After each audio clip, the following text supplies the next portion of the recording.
Vamos ver, então, o que está escrito aqui, nessa terceira perturbação possível que atrapalha tanto a entrada para o Evangelho quanto se permanecer no Evangelho. Tem uns que são tão céticos, tão racionalistas, que veem que para eles tudo tem que ser provado cientificamente. E a fé vem pelo ouvir, o ouvir pela palavra de Deus. A fé é o firme fundamento das coisas que nós esperamos. Não é de nada que nós temos em mão, é contra as ciências exatas. A fé, ora, um cristão, como é que você vê que a pessoa é cristão? É pela roupa que usa? Não. É porque está lá no púlpito pregando? Não. É porque está dentro da igreja? Não. Você sabe que uma pessoa é cristã pelo testemunho de vida dessa pessoa. São suas atitudes. O cristão, ele é transformado de dentro para fora. Então, a sua transformação ecoa nas suas atitudes exteriores. E assim é que um cristão é conhecido. O cristão não é conhecido pelo que se vê, mas é pelo que se nota de suas atitudes.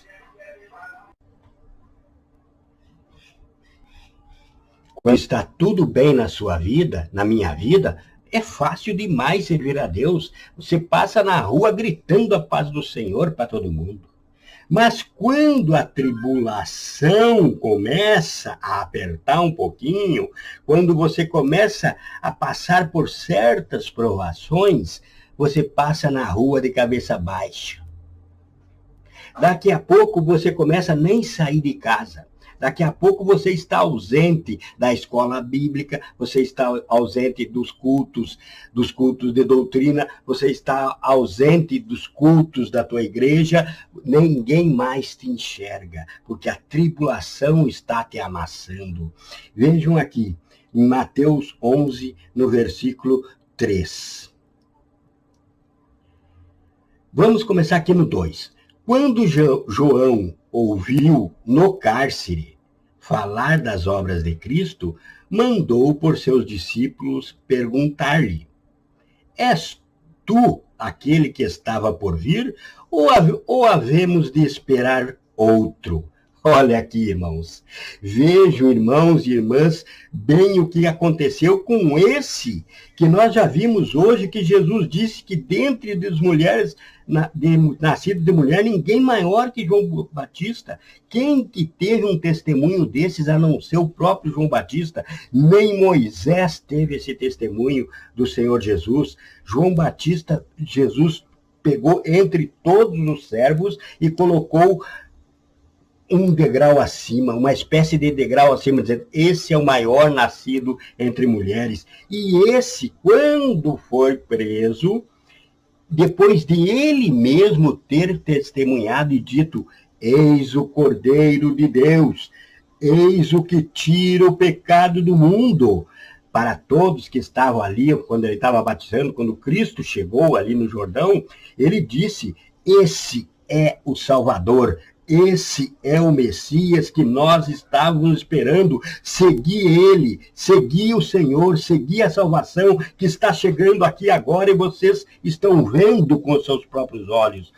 Mas este, João, então, quando estava no cárcere, pouco antes de pedirem a sua cabeça, ele mandou que os seus discípulos fossem até Jesus e perguntassem: és tu aquele que havia de vir? Ou estamos esperando outro? Por que aconteceu isso com João Batista, meus irmãos? Por quê?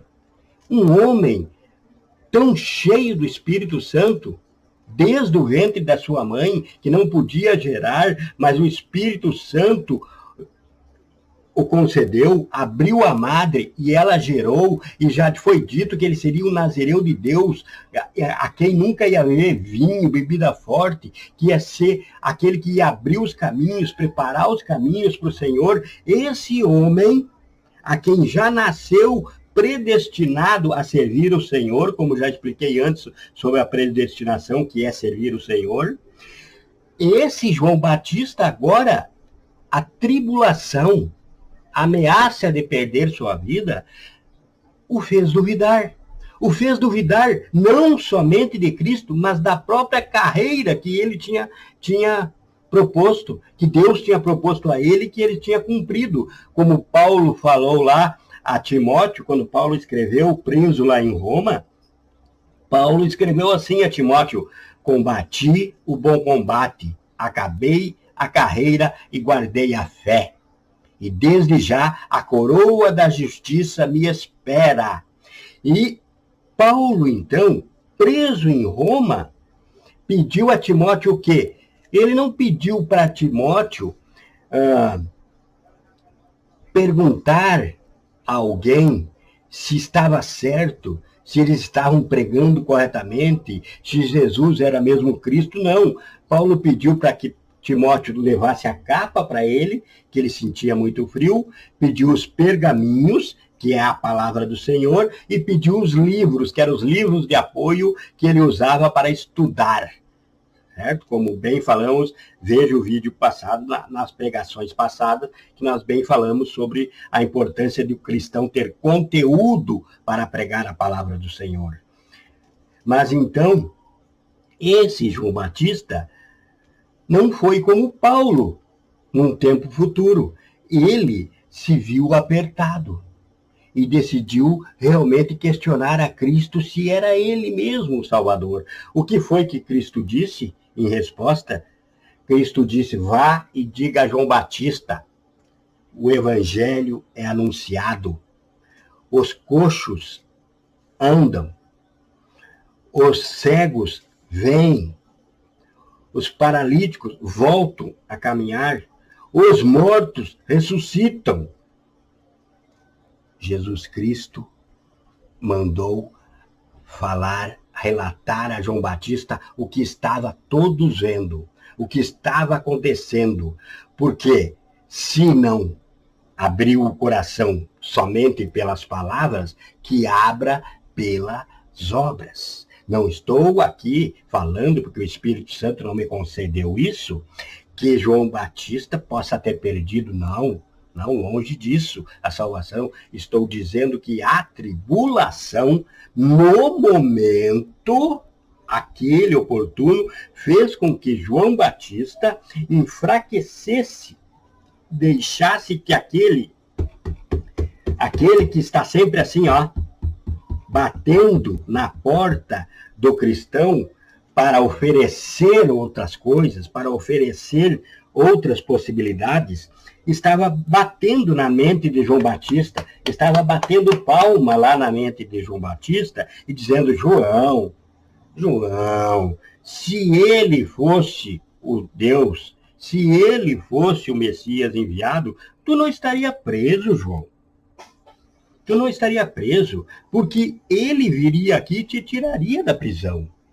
Você não iria perder a vida, você não iria ficar preso, porque melhor seria para um Deus, se ele fosse Deus, que você estivesse solto, pregando a sua palavra, pregando a vinda do Cristo Messias.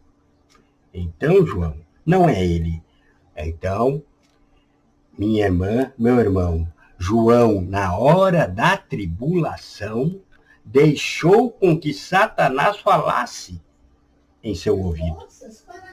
Então, é sobre isso que estamos aqui falando. É na hora da tribulação é que teus joelhos devem estar no chão. É nessa hora é que a importância de Cristo na tua vida vai se revelar. Paulo também disse que por muitas tribulações nos convém entrar no reino de Deus.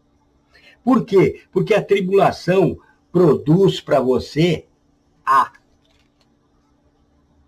perseverança. A perseverança, porque você tem uma tribulação hoje e persevera em Jesus, você ganha com essa...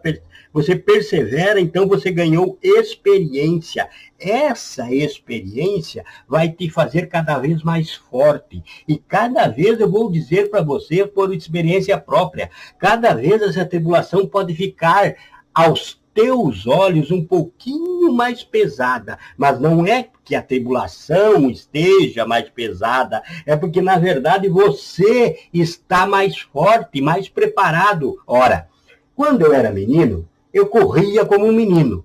Eu brincava como menino, eu falava como menino, eu me divertia como menino, eu entendia como menino. Quando eu passei adolescente, eu comecei a entender tudo de uma forma diferente de quando menino.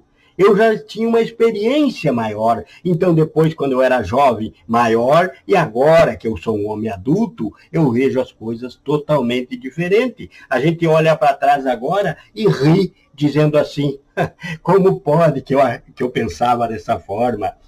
Mas é assim também a vida cristã. Você começa como menino, sendo alimentado com o leite, que vai te dar substância, que vai te dando mais força. Depois você vai passar o suquinho, vai vir o feijãozinho, a papinha, a batatinha esmagada. Aí depois vai vir o arrozinho com feijão, depois já vai vir um pedacinho de carne, depois já vai vir um churrasquinho, e assim você vai crescendo na graça e no conhecimento. Assim é, então, você suportar as tribulações. Elas são importantíssimas para você entrar no reino dos céus. Mas, então, nós já vimos duas perturbações que atrapalham a vida cristã.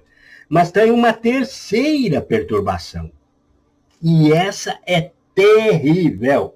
Porque ela faz com que você duvide do que você mesmo está vendo ou ouvindo, ou já até das tuas próprias experiências, que é a perturbação intelectual. É uma perturbação mental que vai contrária em relação ao assunto que você está vendo, que você está aprendendo, que você se dispôs a buscar. Então, lá em Mateus, no capítulo 3, no versículo 7, Mateus 3, 7, nós vamos encontrar pessoas que estavam ali, naquelas pregações desse João Batista, estavam ali com que a perturbação intelectual as impediu a entrada do Evangelho da Salvação.